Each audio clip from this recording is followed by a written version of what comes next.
Morning, everyone. It was kind of nice. You guys kept on talking after the bell. Usually you get so quiet. So tonight, good to have extra conversation.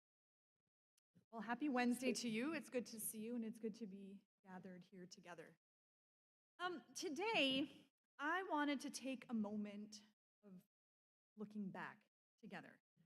Um, in March, we claimed a mini theme based on James chapter 3:18, which reads, "The fruit of righteousness is sown in peace by those who make peace." We recognized the challenge that this verse gives us. That if we want to see a just and peaceful world, we need to live in just and peaceful ways. We noted how this is a simple plan, but most certainly not an easy one. Since then, we have had a long line of guest speakers sprinkled over the last few weeks. They've been sharing about this idea in various ways, maybe somewhat indirectly, but very deeply. And that's why I thought it would be a good time just to take a pause, to look back and just listen again to what we have heard, because it has been amazing. So on March 13th, we had some visitors from VMRC just down the road. Mr. Joe Hackman came along with two gentlemen who he affectionately called the Kens. And they told us their stories of conscientious objection during the Vietnam War. Both of the Kens noted how they were motivated by the teachings of Jesus through the Sermon on the Mount, and that led them to a lifetime of service, starting in Latin America with their conscientious objection service, but then it expanded into a lifetime of work through MCC and through an organization called MEDA, or the Mennonite Economic Development Associates. They were changed as much as they worked for change. They learned new languages, they learned new cultures, and they were not the same as when they left. On April 14th, we heard from Pastor John Garland from San Antonio, Texas, where he and his congregation seek to live and serve in solidarity with the immigrant and refugee community in their city. Pastor Garland reminded us of the story of Philip and Nathanael found in John chapter 1, where Philip meets Nathanael's doubtful and racist question, "Can anything good come from Nazareth?" Not with argumentation, but with invitation. Philip simply says, "Come and see." And through that invitation, Nathanael's perspectives on Jesus are changed in time. Pastor Garland invited us to repeat Philip's invitation when we are faced with the desire for argumentation, with the desire to fight back, debate, and win over. Come and see changes the dynamics from power struggle to humanization and to welcome. During that same week, from April 13th to 20th, the Soil and the Seed was with us.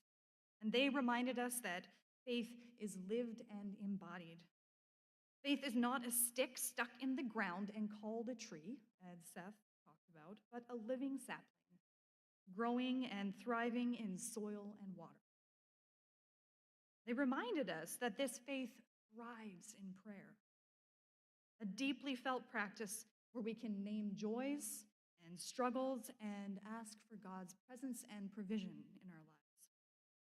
Seth and Greg asked us, what gives us joy? What do we struggle with? Where do we see God? And they took our words and they gifted us with a song.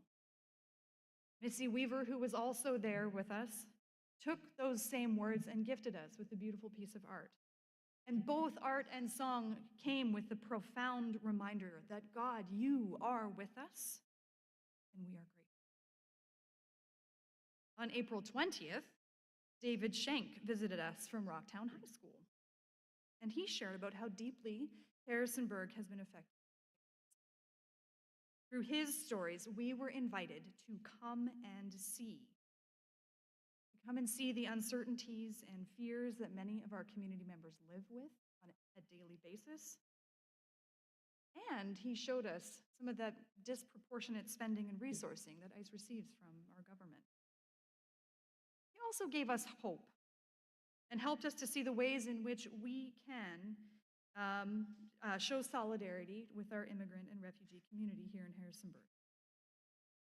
He challenged us to educate ourselves about what's going on in the city and to learn to know people and languages that are different than our own.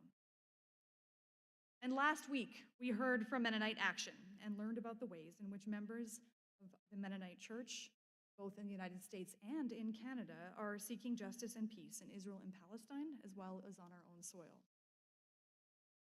Ciela and Shauna, just from up the hill at EMU, told us of how through singing and marching and potlucks, they have participated in Mennonite Action's efforts to sow peacefully in the hopes of harvesting justice.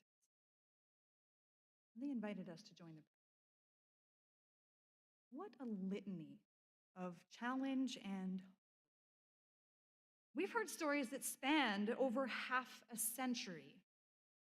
We've been thoroughly reminded that peace is both active and requires daily choice. I hope that we have felt emboldened to make choices that sow justice and peace. A couple of times over these past weeks, I've used a prayer from Irish theologian, activist, and poet by the name of Padraig Ó Tuama, and I want to use this prayer again, more probably as a litany and with some additions, adaptations of my own. I'm going to say this prayer or litany, and then I'm going to invite Mr. Hirschberger to come forward, and we are going to sing together in closing the song, "We Are People of God's Peace." And this hymn comes with a long history and was written by early Anabaptist leader Menno Simons, for whom we are named. What I love about this hymn is its strong and bold declaration about who we are and who we seek to be. Not only people of God's peace, but children of God's peace and servants. So, first we pray and then we sing. God of all humanity, in times of violence, uncertainty, and worry, we see how inhuman and inhumane we can be. We pray for those who today are weighted down by grief. We pray for those who yesterday were weighted down by grief. And the day before, all the days before the day before. May we come and we pray too for those who help us turn toward justice and peace. We are grateful for stories of transformation told by the Kens. May we be transformed. We are grateful for the work of Pastor Garland, Soil and the Seed, of David Shank, and of Mennonite Action, and so many others whose actions bear witness to the invitation to come and see.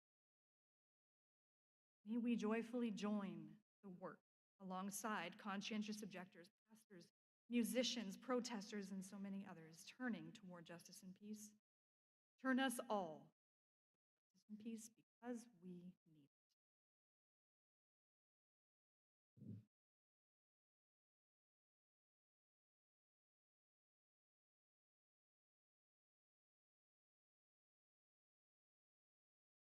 Good morning.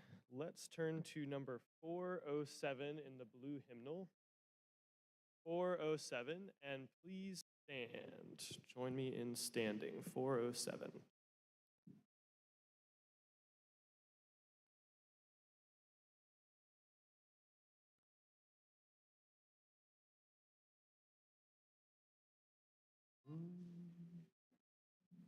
What I like about this hymn is the sense that peace is something we work towards, but it's not our job to bring it finally about.